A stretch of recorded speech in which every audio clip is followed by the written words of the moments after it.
Thank you so much for hanging out with me today. I'm JB Bryan, the Chief Investment Officer at JB Bryan Financial Group and the President of JB Bryan Financial Group, a registered investment advisory firm and the home of AfroEconomics.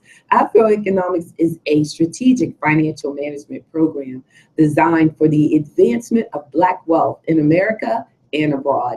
So thank you for spending time with me today. We're talking today about the importance of knowledge. And I've heard it said often that knowledge is the new money. I mean, is it really? Is it really? Well, one of the first sentences that I say in my book, AfroEconomics, Our Black Wealth Matters, is that knowledge is empowering. It is the new money if it is what? Applied properly. So that's the challenge that we have. So in the book, AfroEconomics, Our Black Wealth Matters, Principle 4, there's 10 principles of Afroeconomics. And I hope that you'll take advantage of AfroEconomics.com and go into the bookstore and get the book. But I want to each week to explore, most weeks I should say, because then next week I'll change my mind and do something totally different. But right now I'm on a roll and talking about different principles that I discuss in the book. And the principle number 4 is about knowledge. So I'm going to read little bits and from the chapter and encourage you to, those of you that are on the conference call, so if you hear noise during this live streaming, that there are people on the conference call link as well. So, and you can go into jbbryan.com and participate in the conference call. And we have a members only conference call that's going to be coming up soon too. So you'll see more details on things like that on afroeconomics.com or jbbryan.com. So please make sure that you take advantage of the information that is coming to you steadily. So let's continue this conversation about Principle 4, knowledge. And I say here that what you don't know can hurt you. We see a lot and we hear it a lot that what you don't know can't hurt you. You know, I mean, that's so far from the truth, because what you don't know can hurt you a lot. And let me just share with you what I've expressed here. It says, I want everyone to develop a desire for practical financial knowledge. I believe that what we don't know is hurting our community the most. If I had to pick an area that we need to really learn more about, what do you think it would be? Well, for me, I believe that what we really need to learn more about is taxes. The taxes. There's so many people with tax liabilities, so many in our community that have challenges with taxes, even down to the point of being excited about getting a lot of money back from your taxes. That just, in many cases, that means that you're withholding too much during the year. And if you have a tax liability, or if you have debts, I should say, if you have debts, and you're allowing the IRS to hold on to your money throughout the year, that's a challenge there, because you're paying huge interest rates on those credit card balances that you could be paying off during the year, and they're not giving you any return on the money that you're allowing them to hold for you basically all year long. So you want to get to the end of the year in your tax return. For most of you, you want to just kind of break even. That means that what you're doing throughout the year is appropriate. You don't want to have a big bill that you owe,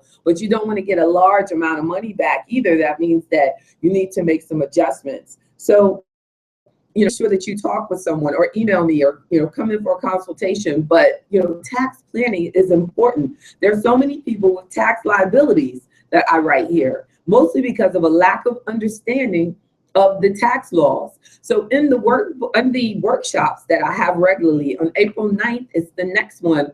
It's about refuse. I refuse to be broke.com. If you go in and you go to refuse to be broke.com, you're going to also get to the information about registering for the workshop, afroeconomics.com too. But we're going to talk about extensively about everything that's important to you. That most importantly, I like it because it gives you a chance to really interact and talk. So put comments here if you have any specific questions. But knowledge is very important. On the back of the knowledge chapter, and when I was going over this, today, I was like, wow. I mean, I'm really proud of the things that we have here. Like a big part of it, the chapter, Principle 4, knowledge, is about avoiding debt. Now, it's like only something that focuses on us will really think about knowledge and include in that chapter about avoiding debt. But I'd be doing my community a disservice if I didn't explain to you that, yes, of course, it's important that we understand how stocks work, how bonds work, all these what we think of as exciting things work. Yeah, of course, that's a beautiful aspect of my profession. But what about how important it is for you to build wealth by avoiding debt? That's an easy one. You want to get a guaranteed return on your money? Get rid of the debt. So avoid debt.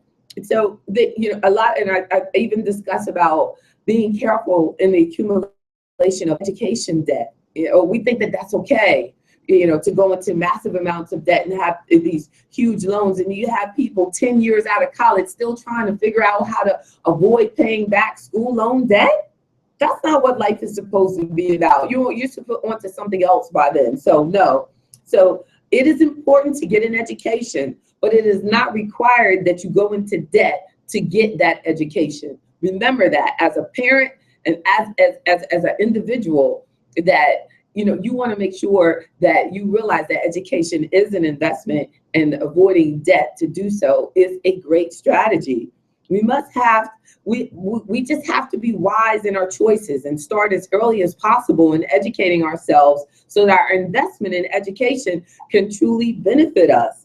As we get older, the degree is less helpful in impacting our income in most cases, but the knowledge is still important. So remember, you don't have to get a degree in order to get the knowledge that you want in order to expand your service or commitment to your community, to your family. Just get the knowledge in the least expensive way possible. Learn it, use it, get empowered. So we've gotten caught up, and I taught right here that we've gotten caught up in the superficial. The most important thing is that we know that what is needed in order to provide the service of what you want to provide. You want to be a plumber, then make sure you're focusing on learning how to do great plumbing work. It might not be important for you to focus on some other things. And a lot of times we're spending money on everything that's going around the barn instead of going right in the front door and learning how to do exactly what you want to do. So focus. And that's why technical skills for our community really need to be explored, and don't push our people away from it, and so that they don't think that it's valid. I think that it is valid that we need to really focus on what is important, what we want to do, how we're going to contribute, and go and do it, and realize that you don't have to go into debt in order to do it. So in Principle 4 about knowledge being the new money, okay, let's accept it. Knowledge applied properly can really pay off for us. So I have on the end of each chapter just some points that I encourage you to remember. So on the points in the knowledge chapter, I have like 12 things. It says, remember that what we do not know can hurt us. Remember that. Also, build income beyond what's just on your W-2. So you have a job and you're working, and you receive that W-2 at the end of the year, and that doesn't have to be your only income. Most very wealthy people, the W-2 income is the smallest part of their income. That the W-2 is the income that is mandatory, that the income taxes are going to be drawn on that every dollar of that you make. So you can generate additional income through creating a business, building a business while you are actually still working for someone else, building your skills, building your customers, building your clientele as an additional source of income. That when even over your lifetime, it doesn't have to be that I'm going to get rid of that W-2 income. How about you can have both?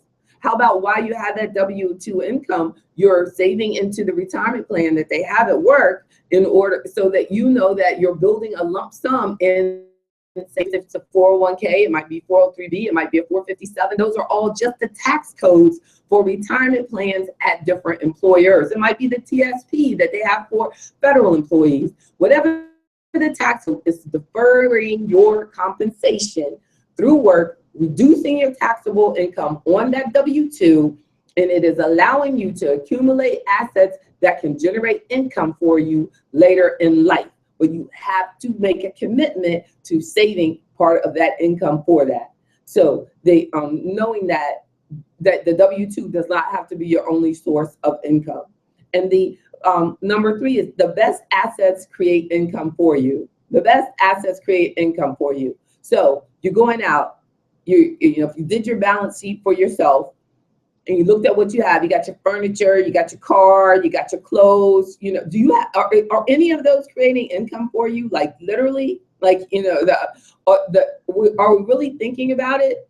You know, that let's just say you say, yes, my car is vital to creating income for me.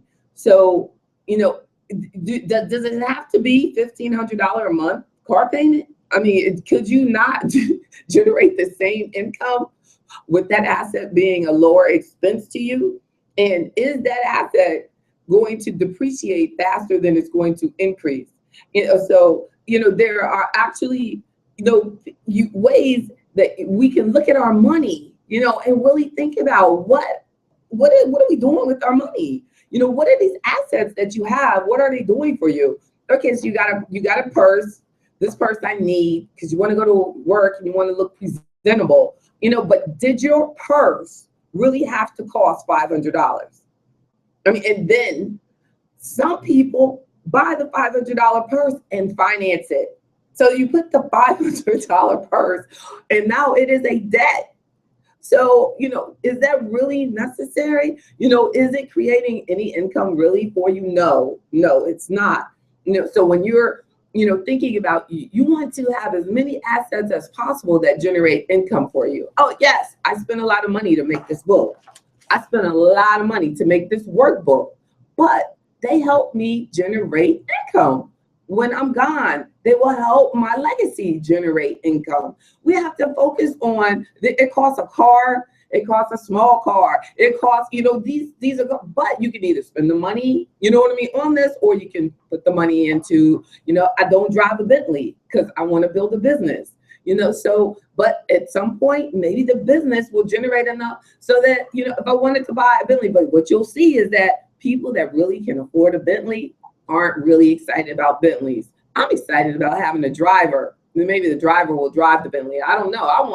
My goal in life is somebody driving me, not me driving a car. Like, no, I want to be chilling in the back seat, doing some work, sitting there talking to my sweetie, you know. So I don't see it. I don't see, like, just, you know, the where we're putting our assets. We have to be very, very careful.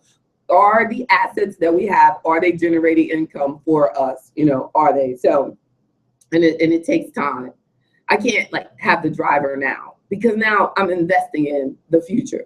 It may not even happen for me. It may be my child or my children's children that get the driver in the car, but it takes time. We have to be patient. Building wealth takes time, patience, and for many of us, it's going to take generations, but we have to be always doing things and thinking about what we're doing with our money. We're giving up.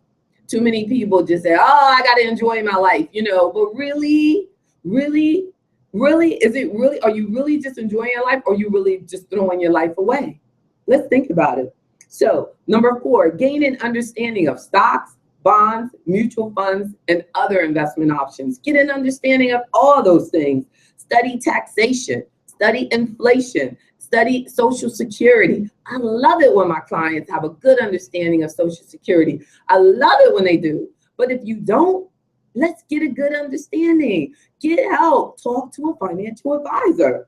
Investigate your various, this is number 6, investigate your various retirement account options, right? I mean, you can't. I was just looking at the numbers. This is Women's History Month. It's March. March is Women's History Month. And we're saying that most of the women that work are not participating in the retirement options available to them at work. So if I'm saying investigate the various retirement options, maybe I should say investigate and get motivated and participate in the retirement plan options, because look, investigate might not be enough. They might know, when I ask you, oh, so do they have a plan available for you to work? And you go, yeah, they do. Are you? And I need to, are you in it? We can't assume anything.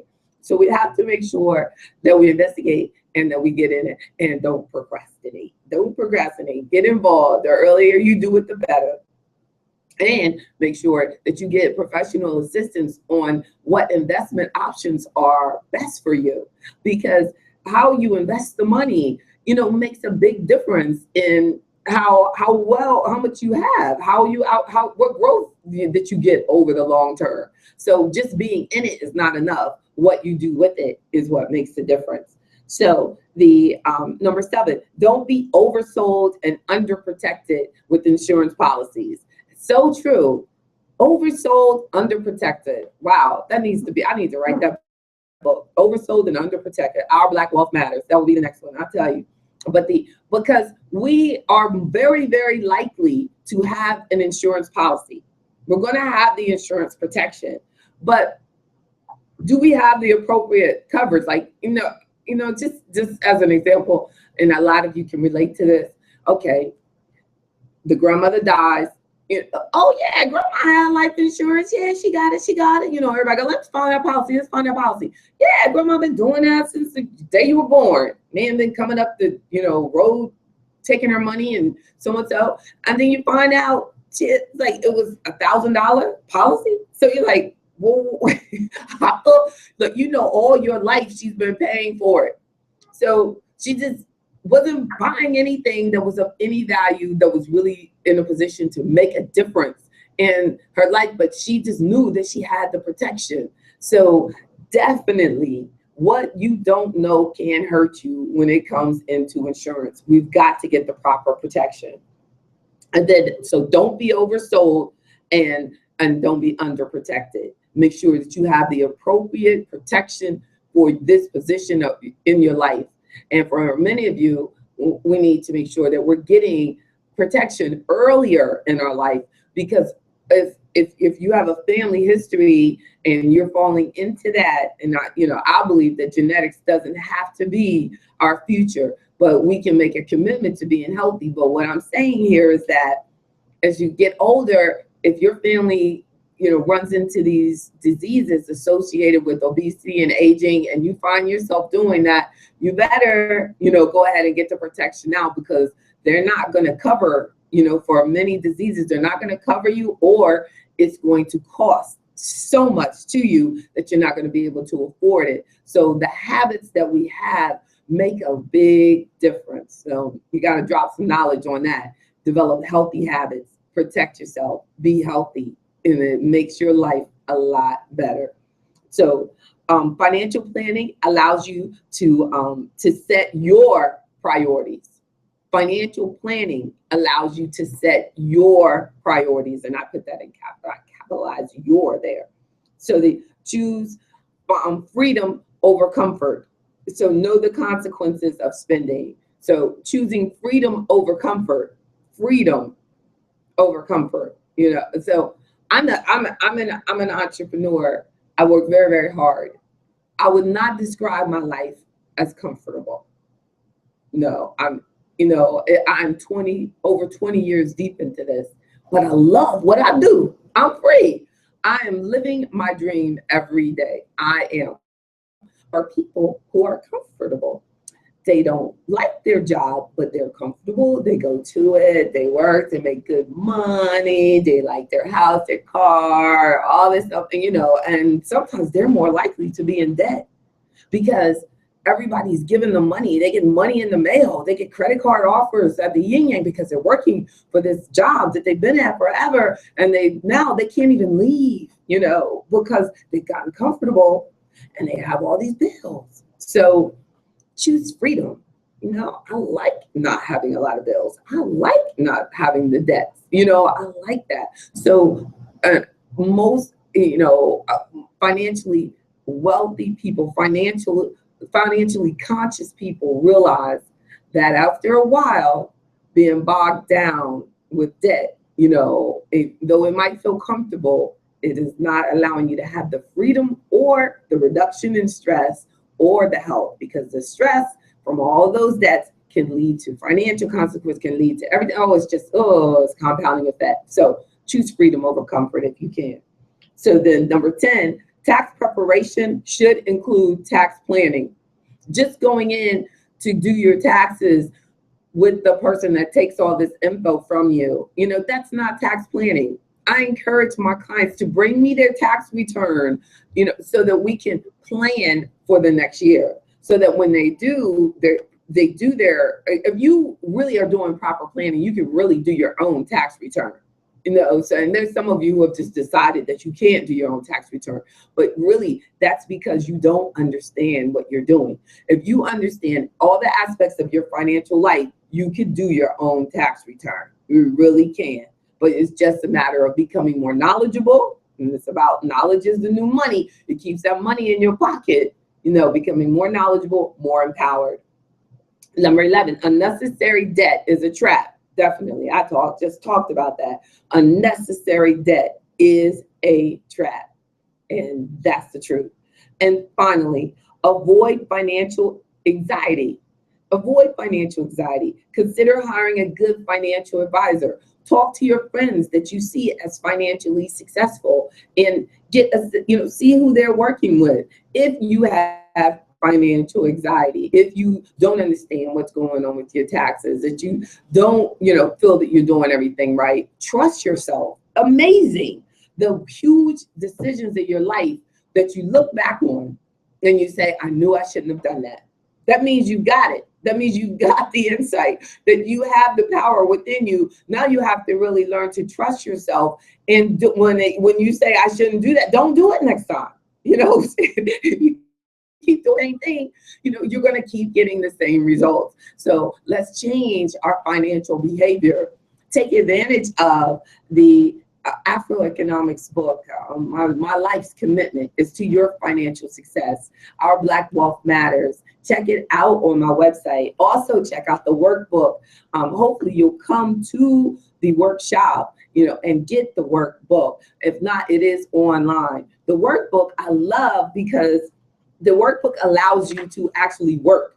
This is the grind. This is, I love, I got an email the other day and the brother was saying that I just am so proud of what you're doing. That this is really, we're talking about, I have something like, this is just not your normal workbook. You're not going to find this anywhere else. Oh, that's a blessing. God is good. I can honestly say that you're not going to find this like anywhere else but at afroeconomics.com. It starts with Afroeconomics history. Really? When we're talking about the Freedmen's Bank in DC, we're going back historically before. And then we just have a big discussion, about why do we think that bank closed? How do we accumulate all those assets right after freedom? What are we doing? What were they doing then that we're not doing now? What can we do differently?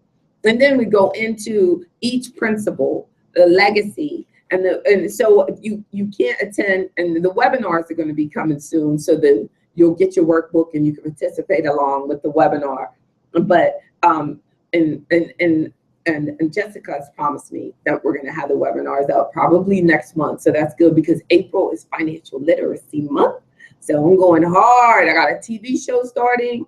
I got I'm doing a segment for CBS every Monday, and then I have something on Tuesday evenings. I'm doing with the cable channel, and then I'm going to North Carolina Central University, and then I'm going to a convention in Durham. I'll give you a lot more information on that. But April is Financial Literacy Month, so if you have something that you think I should be at for you, let me know. I want the books to just be selling out constantly through April. We did that in March, so we can do that again in April for sure, right? But it has just sections that you need to work on, things that you need to fill on. What are your current financial priorities? And write it in, write it down, get in it. The financial planning questionnaire. What are your top 5 financial goals? And we write them down. If we don't do it, it has the integrity section in, but all of the 10 principles are in there. But if we don't get in it, write it. That's why I have notes after each chapter in here, so you can put your notes on what do you want to take from each chapter, and do that. Do it every day. Do it every day. It's going to take a commitment to change in order for our life to change. Like, my life didn't change till I changed. I had to change up here for things to change out there. You know, I challenge you to do the same, and I know that you're watching this. So all we have to do now is just stay on track, stay on course, and we could just be accountable to each other. You support me, I support you. So if you have any needs from me, email me, jb@afroeconomics.com or jb@jbbryan.com. No excuses not to get to me. No excuse not to get the knowledge, you know. So allow me to help you while I can. And I'm at jbbryan.com or afroeconomics.com. And please subscribe to the channel. I'm sorry, Carol's asking me something. And she said the app, you could have yelled it out. Get the app. Yeah. And we have the app. The app is really the easiest way. And please download it and add it to your smartphone. Somebody told me one time, I have all this stuff on my phone. I don't have space. I can't add it on there. Like, I want to hear that, right? But because there's so many unnecessary apps on the phone. I mean, really, this is one you actually can use to help you be able to pay for the phone. So get the AfroEconomics app. It's free, and you can click through and be watching, you know, this right on your phone. Statistically, it says that most Black people access the internet through their telephone. So include me in that. Include me in that. So, and the YouTube channel, it tells you, like, how are people looking at you and how they're doing it. Most of you are looking at me right now through your phone. So put AfroEconomics on there so that you can, so that we can connect directly. It has the bookstore on there. It has everything on there. So if you have something that you think I should put on my app, please tell me. But I appreciate this opportunity. Thank you for sharing your day with me. Check out afroeconomics.com. Investigate the Academy for the class for the 9th.